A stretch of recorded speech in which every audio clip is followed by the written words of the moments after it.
Jak Polak zabił cara.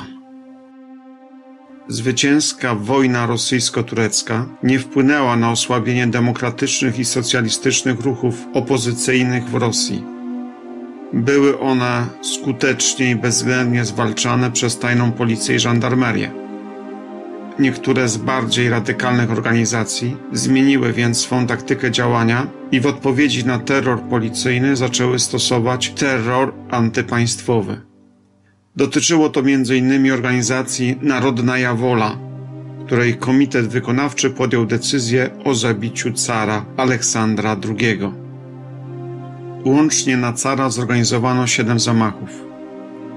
Po śniadaniu 13 marca 1881 roku cesarz Rosji Aleksander II udał się na odprawę wojskową, a później do zamku Michajłowskiego w Petersburgu. W drodze powrotnej do Pałacu Zimowego czekała na niego zastawiona pułapka. Przejeżdżając wzdłuż kanału Jekateryńskiego, zamachowiec Nikołaj Rysakow wrzucił bombę do karety władcy. Eksplozja. Bomba raniła kilka osób, ale Aleksander ocalał. Zamachowca natychmiast schwytano. Cesarz ruszył w stronę mostu teatralnego, kiedy rozległ się drugi wybuch. Tym razem był to polski, zruszczony anarchista Ignacy Chryniewiecki. Bomba oderwała carowi jedną nogę, a drugą zmiażdżyła. Wybuch zabił także 2 członków carskiej ochrony, a kilkadziesiąt osób zostało rannych. Na miejscu zamachu leżały kawałki szczątków ludzkich, zakrwawionej odzieży, szable, kawałki lamp ulicznych. Na bruku leżał również śmiertelnie ranny zamachowiec Chryniewiecki, który niedługo potem zmarł.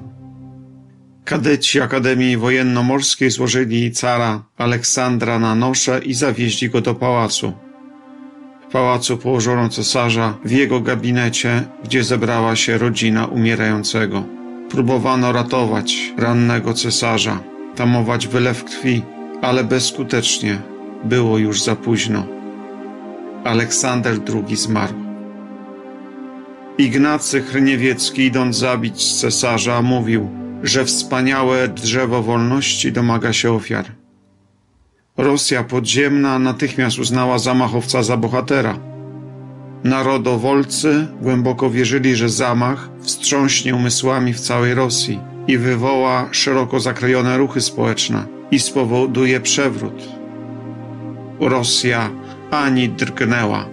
Mało tego, większość społeczeństwa rosyjskiego potępiła zamach jako akt gwałtu na rzeczy dla Rosji Najświętszej. Aresztowany młody Rysakow zdradził wszystkie znane mu nazwiska osób powiązanych z zamachem i organizacją Narodnaya Wola. Myślał, że w ten sposób uratuje swoje życie.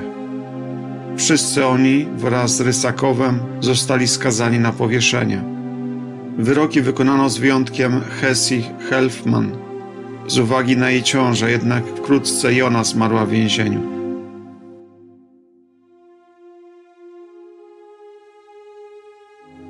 Śmierć cesarza przekreśliła plany wprowadzenia ważnej reformy społeczno-ustrojowej, ograniczającej samodzierżawie. Tron po Aleksandrze II przejął jego syn Aleksander, który wrócił do polityki despotyzmu, cofając część reform demokratycznych ojca. W miejscu zamachu wybudowano Sobór Zbawiciela na krwi, lub inaczej Sobór Zmartwychwstania Pańskiego, w stylu staroruskim, ściśle nawiązującym do cerkwi Wasyla Błogosławionego w Moskwie.